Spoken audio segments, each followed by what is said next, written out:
Hi friends, थोड़े दिन पहले हमने एक वीडियो करा था जिसमें हमने मोनोपोली स्टॉक्स के बारे में बात करी थी। We identified 4-5 stocks from the industry जिनकी मोनोपोली है और उनके बारे में बात करी थी। IRCTC was one of the one stock जिनमें हमने बात करी थी IRCTC के टारगेट्स के बारे में, उसके फाइनेंशियल्स के बारे में, उसके बिजनेस मॉडल के बारे में। आज हम बताने वाले हैं एक न्यूज़ जो कि IRCTC के इन्वेस्टर्स के लिए बहुत इंपॉर्टेंट है, जो एग्जिस्टिंग इन्वेस्टर हैं या जो प्लान कर रहे हैं आगे चल के इसमें इन्वेस्टमेंट करने का। IRCTC is gonna split. So split in the sense कि 2000 का स्टॉक हो सकता है 1:5 या 1:10 स्प्लिट हो जाए। एक शेयर 5 शेयर में डिवाइड कर दिया जाए, 10 शेयर में डिवाइड कर दिया जाए। तो सबसे पहले स्प्लिट के बारे में थोड़ी सी और बातें करते हैं कि स्प्लिट कंपनीज क्यों करती हैं। Split how does it affect the buying behaviour of retail investor, तो वो क्यों ज़रूरी है, कंपनीज क्यों करती हैं। एक एग्जांपल आपको देता हूँ। अगर 1980 में आपने विप्रो के 100 शेयर्स खरीदे थे, 100 शेयर्स, तो वो स्प्लिट हो के over the time of year अगर आप आज देखेंगे 2021 में, तो वो 100 शेयर्स बन चुके हैं 2,56 lakh shares. Believe me, 100 shares have been converted into 2,56 lakh shares. और एक और फंडा, एक और आपको फैक्ट बताता हूँ, अगर ये स्प्लिट नहीं हुआ होता तो विप्रो की एक स्टॉक, एक शेयर की कीमत करीबन 14,50 लाख रुपए होती आज की डेट में। तो अगर 14 बिलीव में, अगर इमेजिन कि अगर एक 14,50 लाख का स्टॉक अगर विप्रो का होता तो उसे हम और आप जैसे रिटेल इन्वेस्टर बाइंग और सेलिंग कैसे करते। सिर्फ HNI, बहुत अल्ट्रा HNI लोग ही होते जो विप्रो का स्टॉक खरीद और बेच सकते थे। हम जैसे छोटे इन्वेस्टर, मिड साइज इन्वेस्टर उस स्टॉक में ट्रेडिंग नहीं करते। कंपनी को क्या होता है, कंपनी के पास लिक्विडिटी नहीं होती, मार्केट में उसके शेयर्स की बाइंग और सेलिंग नहीं हो रही होती। So this is the reason कि हम कंपनीज स्टॉक स्प्लिट करती हैं कि उनके स्टॉक में लिक्विडिटी रहे, रिटेल इन्वेस्टर भी उनके स्टॉक में इन्वेस्टमेंट कर पाएँ और मार्केट में वॉल्यूम मिलता रहे, उनको ट्रेडिंग वॉल्यूम मिलता रहे। एक और एग्जांपल देता हूँ आपको। MRF का स्टॉक जिसका प्राइस करीबन 80,000 है। हाउ मेनी लाइक आप और हम में से कितने ऐसे लोग हैं जो MRF के स्टॉक को बाई और सेल करते हैं, हालांकि वो 80,000 की वैल्यू भी है उस स्टॉक में। सिमिलरली IRCTC का जो प्राइस है करीबन 2300 है और रिटेल इन्वेस्टर अब इससे धीरे धीरे दूर होता जा रहा है क्योंकि उन्हें लगता है कि 2300 रुपये का स्टॉक उनके लिए महंगा है। हालांकि महंगा और सस्ता वैल्यूएशन में बार बार कहता हूँ, स्टॉक के प्राइस को देख के आप नहीं लगा सकते। महंगा और सस्ता वो P वैल्यूएशन, EPS के हिसाब से आप महंगा सस्ता मानते हैं कि मार्केट उसको क्या प्राइस देने को तैयार है। तो उसकी बातें हम बाद में करेंगे, लेकिन हम बात करेंगे लिक्विडिटी की बात करते हैं। तो एक 2300 का स्टॉक अगर हम इसको 1:10 स्प्लिट कर देते हैं तो 10 फेस वैल्यू जो अभी 10 रुपये है उसको हम 10 की जगह 1 रुपये ले आते हैं, 10 एक शेयर के बदले 10 शेयर इन्वेस्टर को दे देते हैं, तो 2300 विल बी डिवाइडेड बाई 10 और मार्केट प्राइस उसका हो जाएगा 230 रुपये। तो 230 रुपये का stock will be much liquid. बहुत सारे बायर्स और सेलर इंटरेस्टेड होंगे बाइंग और सेलिंग करने में। सो दिस इज़ द फंडा ऑफ स्टॉक स्प्लिटिंग। और अगर हम IRCTC के बारे में, स्प्लिट के बारे में बात कर ही रहे थे, तो we will talk about the financials, company के स्ट्रॉन्ग पॉइंट्स, वीक पॉइंट्स और कंपनी के फाइनेंशियल प्रोजेक्शन 2025 और 30 में क्या होने वाली है। Will try to tell you कि अगर यही ग्रोथ चलती रही तो 2025 और 2030 में IRCTC के प्राइसेस क्या होने वाले हैं। So let's watch about the financials, about the ratio analysis of IRCTC, and let's understand the target of 2025 and 2030. IRCTC एक मिनी रत्ना कंपनी जो कि 1999 में बनी थी। IRCTC इंडियन गवर्नमेंट की एक सब्सिडरी है जिसपे गवर्नमेंट का स्टेक पहले 87 और FPO आने के बाद वो स्टेक अब 67% रह गया है। वो 2019 में जब इसका IPO आया था तो कंपनी का मार्केट कैप था 5,150 करोड़ रुपए और अभी इसका मार्केट कैप है 33,500 करोड़ रुपीज, जो कि 5 से 6 गुना ऊपर हो चुका है। करंट पी अगर बात करते हैं कंपनी की तो इट इज अराउंड 160, जो कि एक बहुत महंगा वैल्यूएशन है अगर हम सिर्फ पी की बात करते हैं तो। लेकिन हाई ग्रोथ कंपनी है, अनलिमिटेड अपॉर्चुनिटीज हैं, तो ये पीई जस्टिफाइड है। पहले ये पीई लिस्टिंग के टाइम पे 16 का होता था, जो करीबन 10 गुना बढ़ चुका है। आईपीओ प्राइस 320 रुपए का था, अभी करंट मार्केट प्राइस इज 2400। तो कंपनी करीबन 8 गुने के रिटर्न कंपनी को दे चुकी है, अपने इन्वेस्टर्स को दे चुकी है। कंपनी के बिजनेस के बारे में बात करते हैं तो कंपनी कैटरिंग में है, इंटरनेट टिकटिंग में है, टूरिज्म में है, हॉस्पिटैलिटी में है। अगर कैटरिंग और हॉस्पिटैलिटी की बात करते हैं, इस बिजनेस सेगमेंट की बात करते हैं, तो इसमें mobile catering business, static catering business और अदर हॉस्पिटैलिटी बिजनेस आते हैं। अगर आपने ध्यान दिया हो तो राजधानी वगैरह की सारी कैटरिंग और इंडियन रेलवे की जितनी भी पेंट्रीज हैं वो सब आईआरसीटीसी रन करती है। मोबाइल कैटरिंग की बात करते हैं तो हर करीबन 500 ट्रेनों में इनके मोबाइल कैटरिंग यानी पेंट्री कार की सुविधा है। बाकी जिन ट्रेनों में पेंट्री कार नहीं है वो पिकअप पॉइंट्स होते हैं। अगर आप कोई खाना ऑर्डर करते हैं, दिल्ली से जाते हैं आगरा की तरफ, तो आपको आगरा में खाना डिलीवर हो जाता है। बाकी इनके फूड प्लाजाज हैं, जन आहार हैं और आईआरसीटीसी की सेंट्रलाइज और क्लाउड किचन्स भी हैं। हॉस्पिटैलिटी की बात करते हैं तो इनके लाउंजेस होते हैं, बट बजट होटल्स होते हैं जो कि बड़े और बड़े शहरों के रेलवे स्टेशन के आसपास अवेलेबल होते हैं। ई कैटरिंग की अगर बात करते हैं तो दिस इंटरनेट बेस्ड सर्विस। इन्होंने कई सारे बड़े ब्रांड्स के साथ एक एग्रीमेंट किया है, लाइक डोमिनोज एंड केएफसी, और आप ई कैटरिंग की तरह उसको खाना ऑर्डर कर सकते हैं अपनी मनपसंद का, और वो खाना आपको आपके कोच में डिलीवर हो जाता है। अभी कैटरिंग की बात करते हैं तो 2014-15 में करीबन 22 मील पर डे का ऑर्डर होता था, जो 2019-20 में करीबन 21,000 ऑर्डर पर डे हो चुके हैं। So internet is a big thing for IRCTC. इस पे ये बहुत अच्छा कैपिटलाइज करेंगे और जबरदस्त ग्रोथ करेंगे। अगर टिकटिंग की बात करते हैं तो टिकटिंग में इनकी मोनोपोली है। गवर्नमेंट ऑफ इंडिया ने सिर्फ और सिर्फ इन्हें ऑथराइज कर रखा है इंटरनेट टिकट बुक करने के लिए। 2002 में average 29 tickets per day book होती थी, जो कि 2020 में आते आते 8.5 लाख हो चुकी हैं। अगर ऑनलाइन टिकटिंग की बात करते हैं तो आज का जो सिनेरियो है, 93% जो टिकट हैं वो आईआरसीटीसी में ऑनलाइन बुक होती हैं। FY17 में ये आंकड़ा 73% का था। अगर ई टिकट की बात करते हैं तो बस और एयर टिकट भी आप आईआरसीटीसी के पोर्टल से आप खरीद सकते हैं। सेकंड सिटिंग की बात जहां तक आती है, पहले ये अनरिजर्व जो कैटेगरी होती थी इसके टिकट ऑनलाइन नहीं होते थे, but now government is and IRCTC is planning to offer this type of ticket also on IRCTC. तो इससे भी एक बहुत बड़ा रेवेन्यू बकेट इनके लिए खुलने वाला है। इनकी एक फैसिलिटी है जहाँ पे वेट लिस्ट टिकट का कंफर्मेशन प्रोडिक्शन भी देते हैं। बुक नाउ पे लेटर की एक फैसिलिटी भी देते हैं कि आज आप टिकट बुक कर सकते हैं और 15 दिनों बाद उसकी पेमेंट कर सकते हैं, once you are sure about your journey.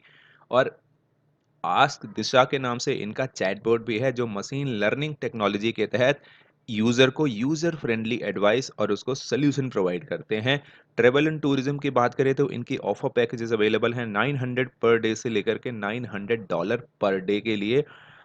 और इनके डोमेस्टिक टूर पर पैकेजेस हैं, तीर्थ यात्रा के पैकेजेस हैं। और अगर बात करते हैं ड्रिंकिंग वाटर की, तो ड्रिंकिंग वाटर में दे आर रेल नीर के नाम से इनका एक ब्रांड है जो कि मार्केट लीडर है इंडियन रेलवेज में। ये 2003 में इन्होंने ये पैकेज ड्रिंकिंग वाटर का बिजनेस स्टार्ट किया था।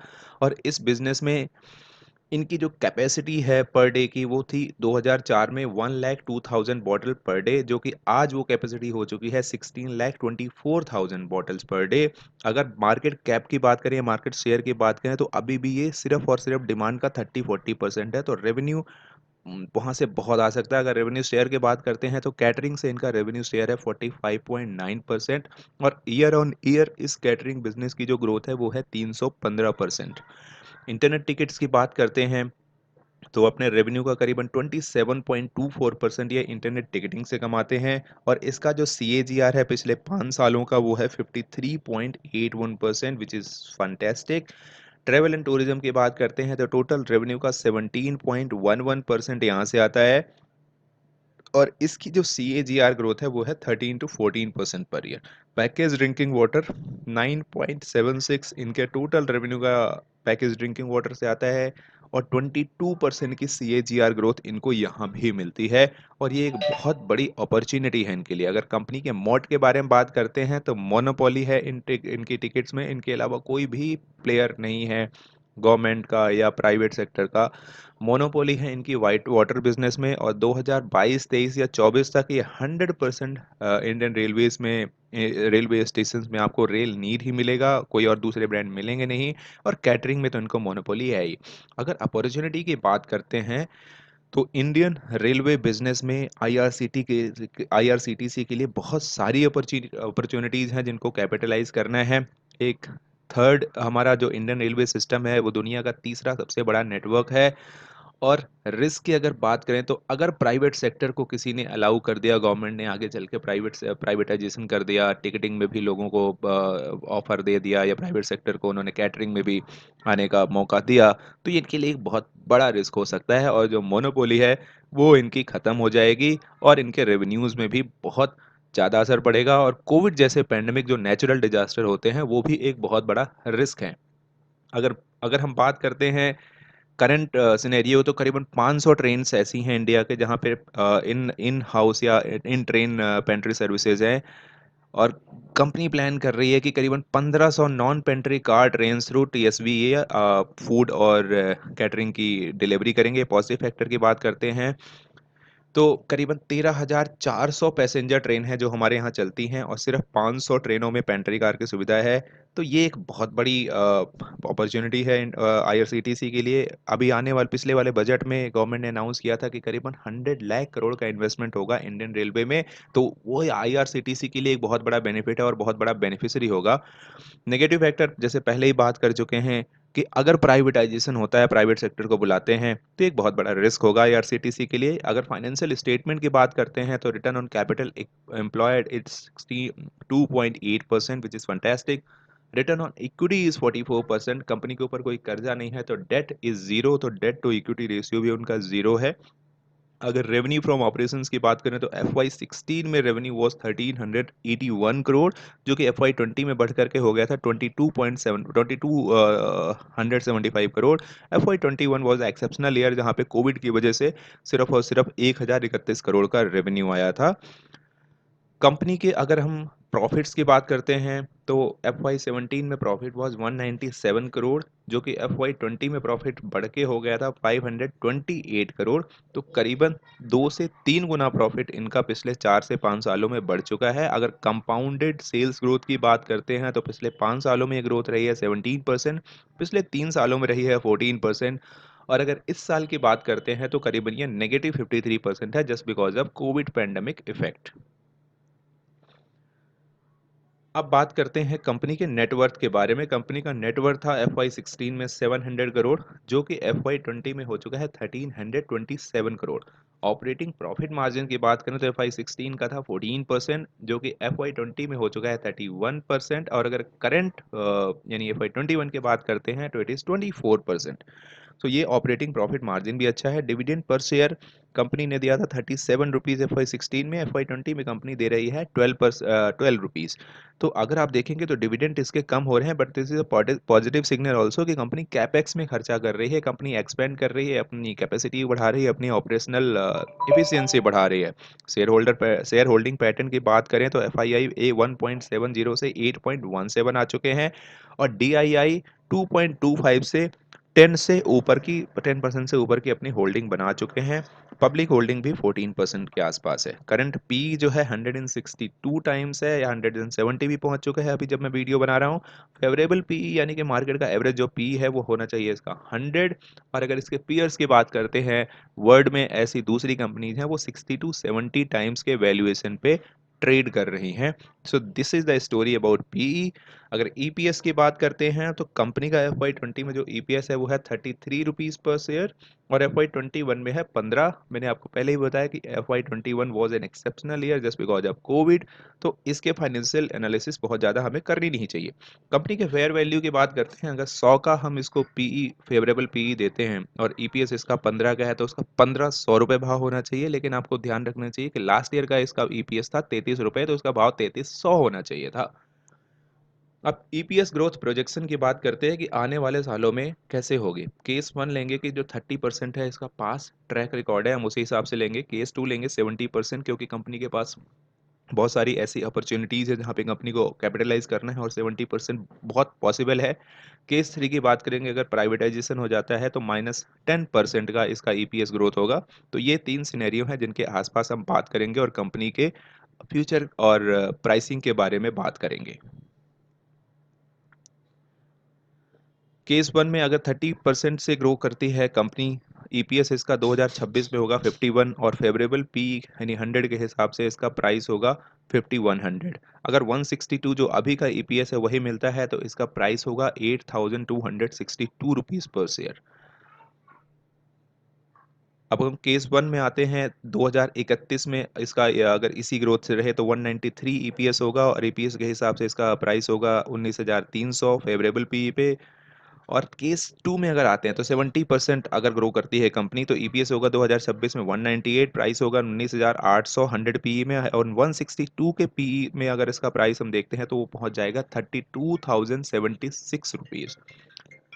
और 2031 के टारगेट्स के बारे में अगर बात करते हैं, अगर कंपनी इसी 70% की रेट से अगर ग्रो करती है तो कंपनी का जो ईपीएस हो जाएगा वो हो जाएगा 2822 रुपये, और 2031 में जो वैल्यूएशन हो जाएगी एक शेयर की वो हो जाएगी 2,82,200 रुपये, और 162 पी के हिसाब से इस कंपनी का वैल्यूएशन पहुंच जाएगा 4,57,160 रुपये पर शेयर, जो कि एक जबरदस्त रिटर्न है। और केस 3 में अगर -10% की ग्रोथ होती है तो ईपीएस रह जाएगा 6 रुपये और कंपनी की वैल्यू रह जाएगी सिर्फ 600 रुपये 2026 में। तो ये एक एक्सेप्शनल सिनेरियो है जो कि मतलब once in a blue moon एक नेगेटिव चांस लेके चलते हैं तो हो सकता है, लेकिन इसकी संभावना बहुत कम है। तो this was all about IRCTC. एक मेरे लिए तो एक सोना है जो आपके पोर्टफोलियो में जरूर होना चाहिए। Thanks for watching my channel, please subscribe for next interesting video about some IT or some chemical stock. Thanks.